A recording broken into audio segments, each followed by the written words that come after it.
敬爱的上人、净舍师父，还有在座的师兄师姐，还有我们线上所有的家人们，大家下午好。那我为什么会想要讲放生护生呢？一个是因为7月份要到了7月吉祥月，我们现在社区都在练那我们知道吉祥月其实有一个是很重要，就是解道玄因为有很多要大事的这种祭拜。另外我想要表达的就是我觉得社会上有很多的观念是上人历年来不断的提倡，它才得以改变。也就是说过去放生其实是很盛行的，虽然现在还是会有，但如果我们去想，它其实少了非常的多。但是这个观念是有被上人在这么多年来的教育之下，还有慈济人的身体力行之下，我们的确把放生变成了护生、爱惜、惜生。那么最重要其实是放生的这样子的一个议题，上人把它在要筹建医院的时候做了一个很大的改变，就是医院才是真正的放生的场所。我想这个大放生让大家的爱其实是有了一个出口，有了一个方向。那佛说8大福田里面，其实看病施药功德是第一福田，因为人生病苦真的很。所以上人说什么叫放生？放人生，就是你可以让人的生命活下去，这个才是放生的意义。所以筹建医院就是要放人生，而不是放这些动物的生。所以我们来看到1976年的这个9月的委员联谊会，那上人在讲的就是他更年轻的时候的经验。上人说几天前我有事到西部去复查个案，因为上人以前是要去看个案。他说那个路，因为上人是往南走，所以往南走他一定要经过丰港。那个丰港以前我们知道一整排，现在其实看不到。公路车站前面有几家小商店，他卖的特产就是什么？就是伯劳鸟。他就是用那个一根长长的，然后把它串起来，一只连着一只绑在一块，就是这样子倒悬，因为他就是不要让它飞，所以呢倒悬，然后在那里烤。所以上人说，看这些可怜的小生命被绑着，那种痛苦挣扎，但是人居然无动于衷不同情，还急着要品尝，在那里排队买，弱肉强食。上人说，这个就是人性跟兽性最大的遗憾。所以有一回上人路过那个地方，真的是很不忍，所以上人就去买，就跟电动大概买了100多只，然后等到车子离开丰港，因为你会怕那个小摊贩他觉得说你买了你去做什么，然后一只一只放生掉。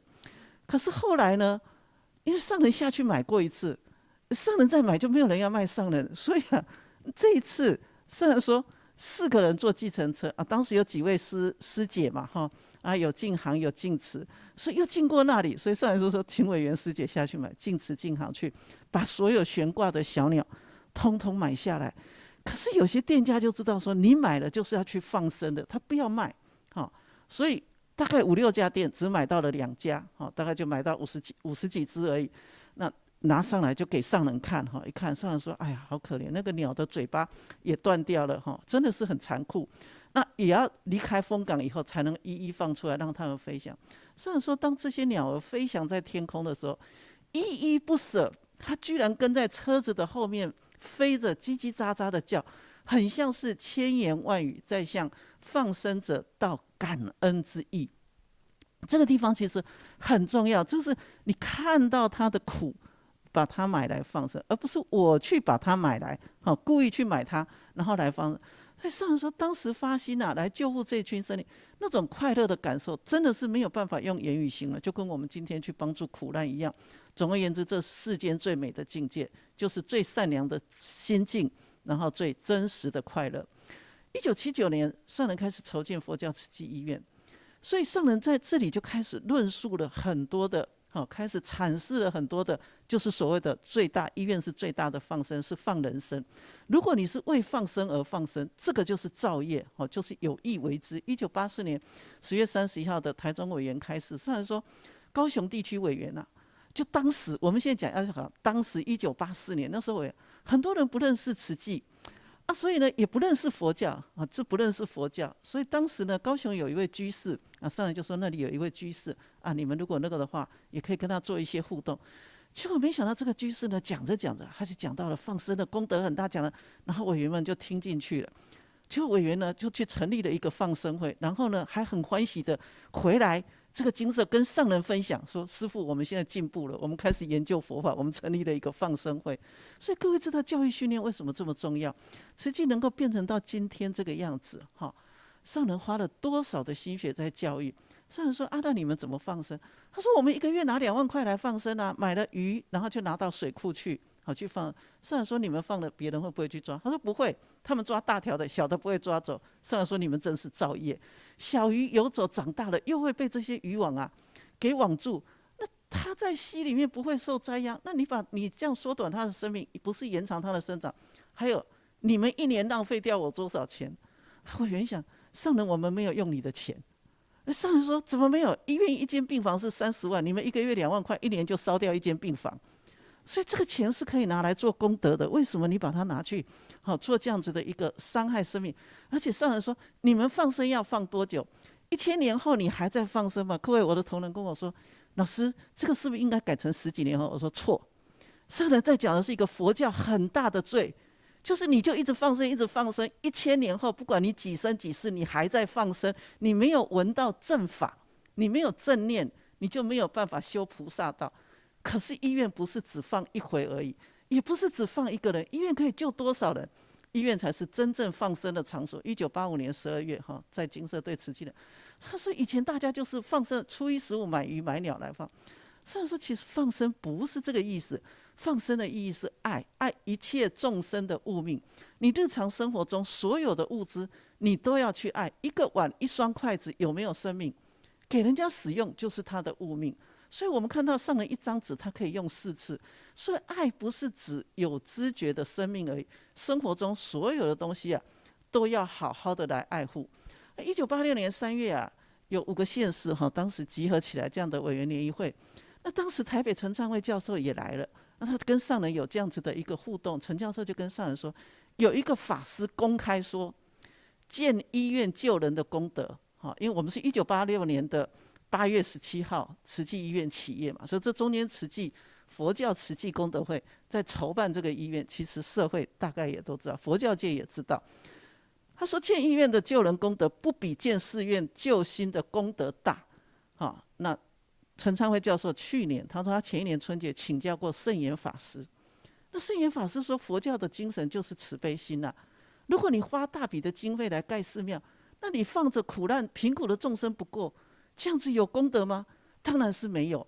所以上人说功德就是很难讲嘛，所以见仁见智，你要自己判断。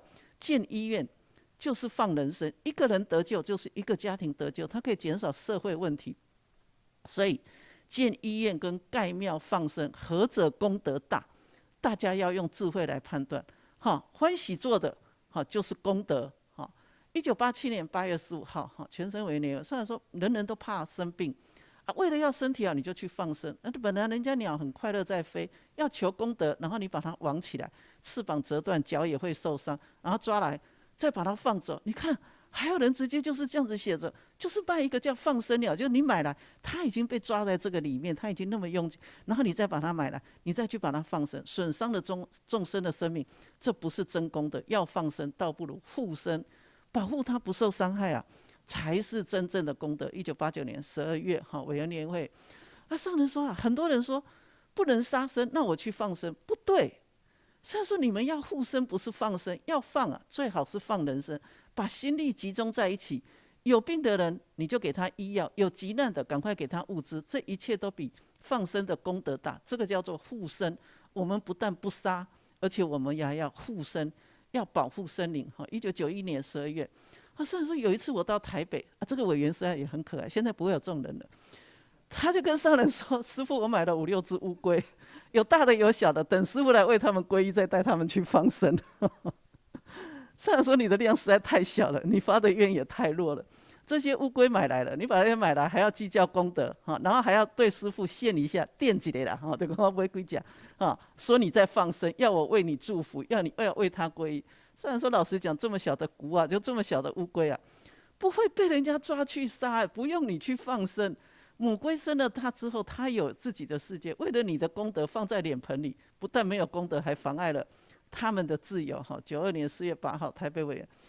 那这里面上人就讲，其实这个故事上人常讲，他说有一个很喜欢放生的佛教团体，他们就是讲放生就是功德，所以每个月有固定2天呢，就有很多人找乌龟啦、找鸟来给他们，买来以后浩浩荡荡开车到每个地方啊，某一个地方去放生。最近阳明山山上也有一些毒蛇，人家就说这个一定是人家真的就是有一个出家的那个特别好像故意来放，放生时还念大悲咒，放生完以后还念回向文。有的念世世常行菩萨道，有的还念重生语义之所生，这都是在祝福动物，不是祝福自己。念好以后就说功德圆满，功德无量，然后相约去吃海产，相约要去吃海产。那个时候因为慈济人跟他们也是朋友所以他不知道，所以他就跟着去，他就看出怎么会这样，就很怀疑问：你刚才放生，你现在怎么可以去吃海产呢？他就跟他讲，他刚才是放生，现在是超度。他虽然说这样有道理吗？他把这些东西连起来，就你自己把意义连起来，你就觉得它是道理。因为贪吃，什么话不能说，什么道理不能讲，为了一张嘴，什么歪理都说得通。吃了海产，还拿酒来喝，慈济人就佛教徒不能喝酒，他说这是般若汤啊，酒喝下去才会兴奋，法才会跑出来。一边吃一边说，请一支就加荤了，请什么吃烟？佛教徒可以抽烟吗？慈济是不可以的不可以抽烟，这个是香云盖，烟不抽香云不会出来，菩萨不会降临。酒是般若汤，吃海产是超度，心里面的垃圾堆久了发霉发臭，表现在行动上，这个社会就乱掉了。这个就是把佛法乱用，佛言佛语，然后呢还可以讲得头头是道。94年12月26日，对高雄，以前我们很多慈济列车嘛，虽然说常常说放生放生，其实应该要放人生护人生。活生生的人你不去照顾不去保护，要去放鱼放虾放鸟，听起来好像比较离谱。你因缘碰到放鱼放虾也不是不好，但是若能更加重视人生对众生都很平等的去对待照顾会更好。1998年1月中区岁末祝福，虽然在佛教的因果观里面，种健康的因就得健康的果。那如果有一些佛教徒说，你常常有病痛，要赶快去放生，虽然说这样正确吗？你为了要种健康的因，要解除病痛，就叫人家去捉鱼来再放，这个是颠倒。我们可以放人生，有人病痛，你就要及时帮助；没有病床或欠医疗的地方，你就去建设，这个叫放人生。信仰要正确，不要迷信，就是要正信，不要迷信，一定要有智慧，一定要有毅力那1999年4月20号，这中区慈济人座谈。好，那我们就已经要到了这个护生、爱生护生，一直在往下走。虽然说佛陀教我们要爱惜生命，因为蠢动寒灵皆有佛性。佛陀没有教人家要放生可是后人不断的加以注解，就是看了经文以后加以注解，把爱惜生命的理念就变成了要放生。这个就是误解了佛的一个经典，这不是佛陀所说的经。可是却把它变成佛所说，这种假托佛陀的名义所说的经典，不仅会引人入迷，也会污蔑佛法，还有污蔑清净的智慧。慈济医院建设以后，有一个住院的法师说，病就是业，如果要病好就要放生不久呢，就有不少人就这个法师嘛他自己有他的信众，有人买了好多的鱼跟鸟来慈院放生。他说鱼鸟不但不能悠游在大自然，还要饱受捕捉时候的生死挣扎，真的是感到很不忍。所以呢，要实践佛陀习生的本怀，就是大家要把眼光集中对焦到利益人群的事，多关怀多帮助周遭活生生的人，放人生才是放生的真义。2009年12月海外慈青干部，虽然说佛陀说拯救众生，不是说拯救人是所有的生命都要尊重，都要拯救。拯救众生不只是放生，你为了求功德用钱来买，这是不对。我们不去吃它，但也不要去养宠物，玩物会丧志。但是我们尊重生命，要让动物有自己的世界，不要把它关在笼子里，要让它自由，回归自己的生态，这个才叫做尊重感恩尊重生命爱。2013年8月志工早会，上人说普渡，这个时候大概就是普渡的时间点，就是普度众生就如同那种悬挂倒吊般身心痛苦的人生，要有人来帮助这些人脱离苦海。海内外的慈济人就在社区里面推动这种正信的观念，要让人人体悟杀生求平安是不合理的，要集合爱的能量去行善布施，去发挥慈悲心，这才是真普度。为了祭拜求福而杀生，反造恶业这个是不对的，要用爱生放生，放它一条生路就是放。但为了放生去捕捉动物，在集体放飞流放的行为，这是违背放生的本意，强迫动物脱离原来的生活环境，不利于它的一个生存。你想要不杀动物，看是你放生的行为，反而导致它死亡。所以人人要有同理心来看待，敬天爱地，尊重生命，多造福缘啊，就能日日吉祥平安。所以什么才是真正的放生？不只是盖医院，素食才是最大的放生，是身心环保的灵方妙药。2018年7月，台南慈济的年会，以前的人刚才咒酒建教求平安，那几天呢，就几天前就要素食，然后咒酒了后呢，就开始大开杀戒，这个是完全不对的，哈。你佛教徒鼓励人家要素食，是因为素食不止不杀生，还在放生。如果能够素食，对身体好、健康、清醒、有智慧，不会头昏脑胀。那你年纪大了还能很清楚，这是身心环保的灵方妙药，就是素食。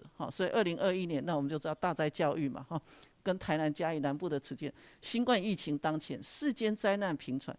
慈济人要加紧木心木爱，带动人人虔诚斋戒，如素少杀生，不要再加重众生的业力，灾祸才能够逐渐的平息。想一想，上百人、上千人的活动中，如果餐饮都是素食，可以让多少牲畜免于屠宰，就等于将这些牲畜放生了。何况家家户户如果能够响应呼吁，从此改变饮食习惯，那可以救多少动物的一个性命。所以说，这个时代有大劫难，这是对人类的大灾教育。很多人说要转荤茹素很困难，真的做不到吗？上人说，最大的困难是人心的欲念难断。2022年1月8号，彰化区顺流者，上人说，我们要爱生物、爱动物、爱生、放生、护生，就是素食，要转荤为素。你不吃它，就不会有人养。那这个都是口语，能够克服就可以放生，护生才是真正的放生。